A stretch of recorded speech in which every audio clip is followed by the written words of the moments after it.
राम राम मंडळी, आज निघालो होतो बघा शेतात दुपारच्या 13 वाजता. आपल्याला रानात जाऊन लावायची होती बघा गव्हावर मोटर. मग निघालो बघा 10च्या-15च्या स्पीडने शेतात आणि पोहोचलो बघा शेतामध्ये. गहू कसा आलाय ते कमेंट करून एकदा सांगा बरं लवकर लवकर.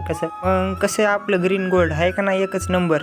मी तर आलतो रानामध्ये, पण आईने आधीच लावलेली होती बघा मोटर. आता आहे ना मला आहे ना फक्त पाणी द्यायचं होतं. मग मोटर लावली. आता आहे ना आपलं पाणी किती फुल मारती मोटर, ही किती मोटर असेल ते कमेंट करून सांगा बरं लवकर. मी देतो तोपर्यंत पाणी, तर तुम्ही आहे ना आपल्याला आहे ना फॉलो करून घ्या लवकर लवकर. आणि आपले ना 1K व्हायला आहे ना थोडेच फॉलोअर्स बाकी आहेत बघा. आता हे गव्हाचं पाणी झाल्यावर ह्या उसाला पण पाणी द्यावं लागतंय. एक झाली की एक आपल्याला काम लागलेत बघा आता माग. आता काय आपल्याला पाणी द्यायला काय सुट्टी नाही बघा. मग पाणी दिलं बघा एका सरीमध्ये काढून आलो इथं थोडं बसायला. तेवढ्यात आला बघा आपल्या मित्राचा फोन. मित्र म्हणला मी आलो घरी. त्याला म्हणलो तू बस घरी, मी आहे कामात बिझी. मी त्याला म्हणलो मी येतो पुन्हा घरी, मारू आपण ओट्यावर बसून गप्पा भारी. मग मी थोड्याच वेळानं निघालो घरी बघा. आणि कटिंग पण करायची होती आपल्याला. म्हणलो आम्हाला घेऊन जावा आता कटिंगला.